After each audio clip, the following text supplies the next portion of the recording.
متی کی انجیل 23واں باب جو 39 آیات پر مشتمل ہے۔ اس وقت یسوع نے بھیڑ سے اور اپنے شاگردوں سے یہ باتیں کہیں کہ فقی اور فریسی موسیٰ کی گدی پر بیٹھے ہیں، پس جو کچھ وہ تمہیں بتائیں وہ سب کرو اور مانو، لیکن ان کے سے کام نہ کرو، کیونکہ وہ کہتے ہیں اور کرتے نہیں۔ وہ ایسے بھاری بوجھ جن کو اٹھانا مشکل ہے باندھ کر لوگوں کے کندھوں پر رکھتے ہیں، مگر آپ ان کو اپنی انگلی سے بھی ہلانا نہیں چاہتے۔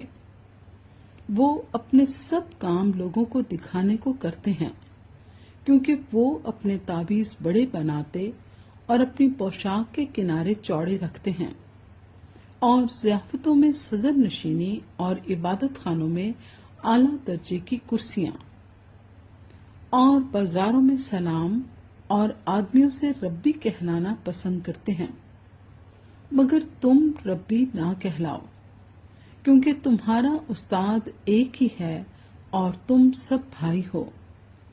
اور زمین پر کسی کو اپنا باپ نہ کہو، کیونکہ تمہارا باپ ایک ہی ہے جو آسمانی ہے۔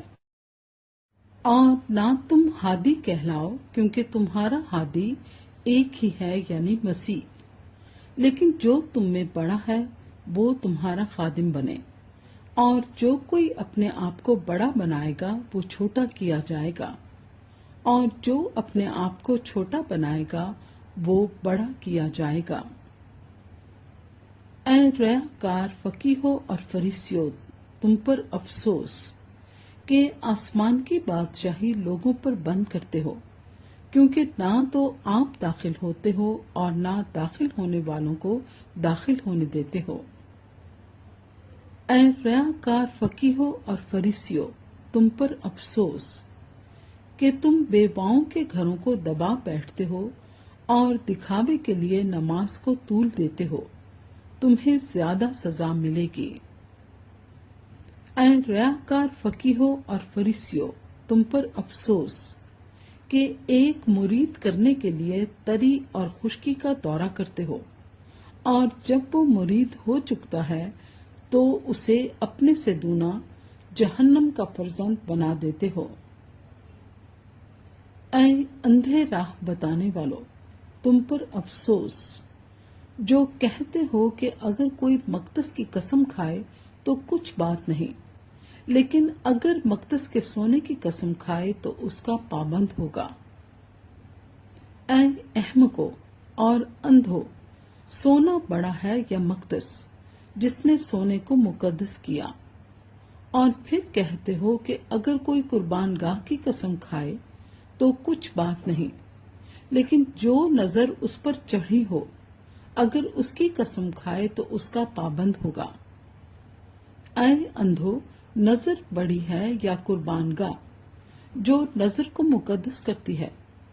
پس جو قربان گاہ کی قسم کھاتا ہے وہ اس کی اور ان سب چیزوں کی جو اس پر ہیں قسم کھاتا ہے، اور جو مقدس کی قسم کھاتا ہے وہ اس کی اور اس کے رہنے والے کی قسم کھاتا ہے، اور جو آسمان کی قسم کھاتا ہے وہ خدا کے تخت کی اور اس پر بیٹھنے والے کی قسم کھاتا ہے۔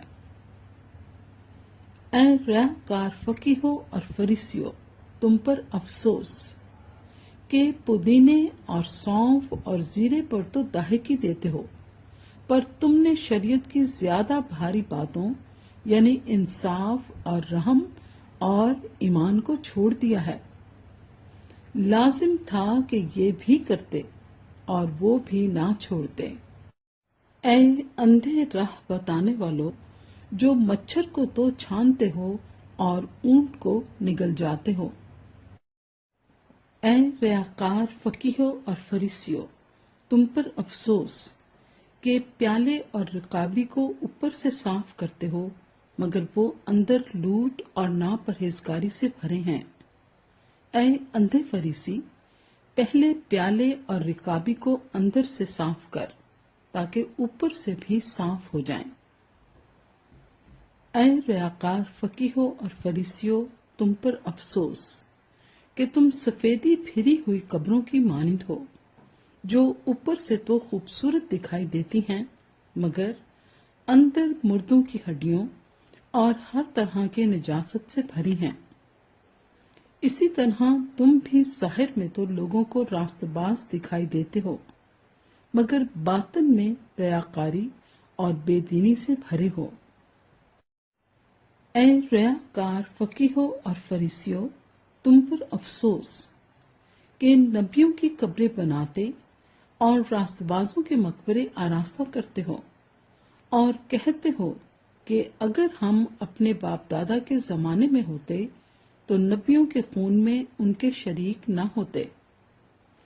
اس طرح تم اپنی نسبت گواہی دیتے ہو کہ تم نبیوں کے قاتلوں کے فرزند ہو۔ غرض اپنے باپ دادا کا پیمانہ بھر دو۔ اے سانپو، اے افئی کے بچوں، تم جہنم کی سزا سے کیوں کر بچو گے؟ اس لیے دیکھو، میں نبیوں اور داناؤں اور فقیہوں کو تمہارے پاس بھیجتا ہوں۔ ان میں سے تم بعض کو قتل اور مصلوب کرو گے اور بعض کو اپنے عبادت خانوں میں کوڑے مارو گے اور شہر بہ شہر ستاتے پھرو گے، تاکہ سب راست بازوں کا خون جو زمین پر بہایا گیا تم پر آئے۔ راست باز حابل کے خون سے لے کر برکیہ کے بیٹے زکریا کے خون تک، جسے تم نے مقدس اور قربان گاہ کے درمیان قتل کیا۔ میں تم سے سچ کہتا ہوں کہ یہ سب کچھ اس زمانے کے لوگوں پر آئے گا۔ اے یروشلیم، اے یروشلیم، تو جو نبیوں کو قتل کرتا اور جو تیرے پاس بھیجے گئے ان کو سنگسار کرتا ہے، کتنی بار میں نے چاہا کہ جس طرح مرغی اپنے بچوں کو پنوں تلے جمع کر لیتی ہے، اسی طرح میں بھی تیرے لڑکوں کو جمع کر لوں، مگر تم نے نہ چاہا۔